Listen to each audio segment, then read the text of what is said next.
Assalamualaikum warahmatullahi wabarakatuh.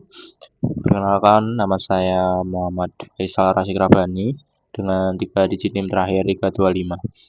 Di sini saya akan mempresentasikan proyek saya, yaitu penerapan Golden Section pada dataset Experience Salary. Oke. Pertama-tama, latar belakang alasan saya memilih dataset ini karena hubungan antara pengalaman kerja dan gaji itu merupakan topik yang menarik menurut saya.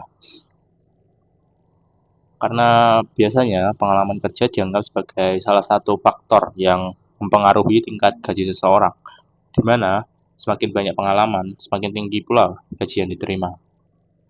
Namun, hubungan ini tidak selalu bersifat sederhana dan dapat dipengaruhi oleh berbagai faktor lain, seperti jenis industri, pendidikan, lokasi, dan juga jenis pekerjaan itu sendiri. Itu juga bisa dilihat dari dataset saya, yang dimana ada beberapa data itu yang experience-nya itu lebih besar, cuma gajinya itu sama dengan experience yang di bawahnya. Yang berarti datanya tidak selalu linear gitu. Oke, selanjutnya masuk ke penjelasan dataset. Dataset ini berisi informasi tentang hubungan antara pengalaman kerja dalam bulan dan gaji bulanan dalam ribuan dolar dari karyawan di berbagai industri. Di sini ada 2 variabel, yaitu variabel X-nya merupakan experience dalam bulan. Variabel ini merepresentasikan jumlah pengalaman kerja karyawan dalam bulan. Semakin tinggi angkanya, semakin banyak pengalaman yang dimiliki karyawan tersebut. Kemudian variabel Y yaitu salary dalam ribuan dolar. Variabel ini menunjukkan gaji bulanan karyawan dalam ribuan dolar. Misalnya, jika nilai salary adalah 20, berarti gaji karyawan tersebut adalah 20.000 per bulan. Kita akan menghitung nilai RMSE menggunakan rumus RMSE sebagai berikut, kemudian didapat hasil sebagai berikut ketika saya hitung di Excel. Selanjutnya saya memplot datanya. Selanjutnya didapat dari hasil scatter plot di atas. Saya memutuskan menggunakan metode regresi polinomial derajat 2 karena setelah melihat scatter plot, saya menyadari bahwa hubungan antara pengalaman kerja dan gaji dalam data yang saya miliki tidak sepenuhnya bersifat linear. Ada pertimbangan lain yang saya gunakan, seperti saya juga membandingkan dengan metode lain seperti metode regresi linear dan juga regresi polinomial derajat 3. Setelah saya lihat R-square-nya, didapat bahwa regresi polinomial derajat 2 ini memiliki R-square yang lebih bagus. Atas dasar itulah saya memilih menggunakan metode regresi linear derajat 2. Oke, selanjutnya ke manualisasi. Saya mencari persamaannya menggunakan matriks Gauss-Jordan. Kemudian setelah saya hitung, didapat persamaan sebagai berikut. Setelah persamaan didapatkan, kita lanjut ke manualisasi GSS. Kita tentukan batas minimum dan batas maksimum. Saya memilih batas minimum 10 dan batas maksimumnya 45. Untuk golden rasionya 0,618. Selanjutnya kita hitung iterasi 0, kita mencari nilai D dulu dengan rumus golden ratio dikali B min A. Kemudian didapat hasil sebagai berikut. Kemudian kita mencari X1-nya dengan rumus B min D, didapat hasil sebagai berikut. Kemudian kita mencari X2-nya dengan rumus A plus D, didapat hasil sebagai berikut.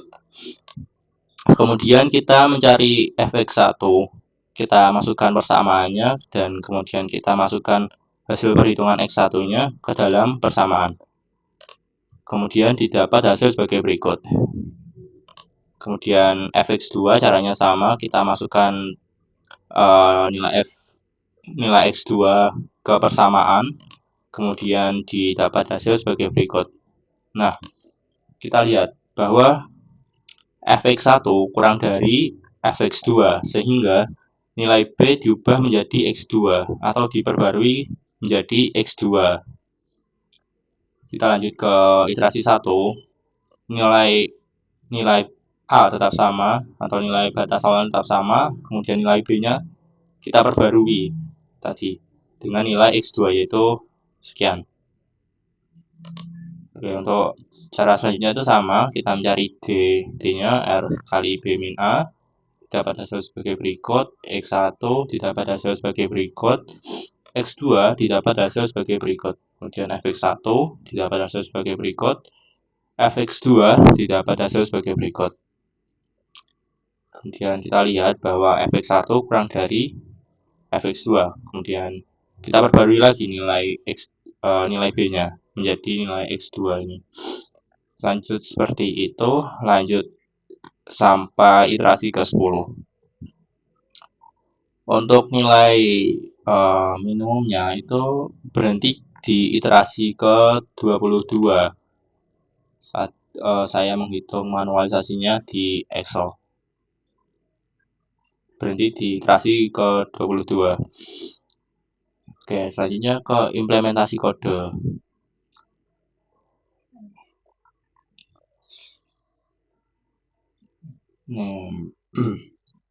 Pertama-tama kita membaca data dari file CSV. Kolom pertama diasumsikan sebagai pengalaman dalam bulan dan kolom kedua sebagai gaji. Kemudian kita ekstrak kolom pengalaman. Kemudian kita membentuk regresi polinomial derajat 2 menggunakan polyfit dan koefisien polinomial disimpan dalam vektor P. Kemudian fungsi f min bnd mencari titik minimum fungsi f dalam interval AB, yaitu 10 sampai 45 bulan pengalaman. Dimana nanti outputnya itu x min nilai titik x dimana fungsi minimum dan f val nilai minimum dalam fungsi x min. Kemudian ada jumlah iterasi yang dibutuhkan. Setelah itu kita lihat kodenya bahwa didapat nilai minimum itu di kodenya 13,74 sekian. Kemudian jumlah iterasinya itu 27. Jika dibandingkan dengan Excel, ini memiliki sedikit perbedaan, yaitu nilai minimumnya itu di Excel 16,25 sekian, sedangkan nilai minimum di kodenya itu 13,74 sekian. Dan jumlah iterasinya di Excel itu 22 iterasi, sedangkan di kode itu 27 iterasi. Oke. Terakhir ke hasil analisis dan kesimpulan.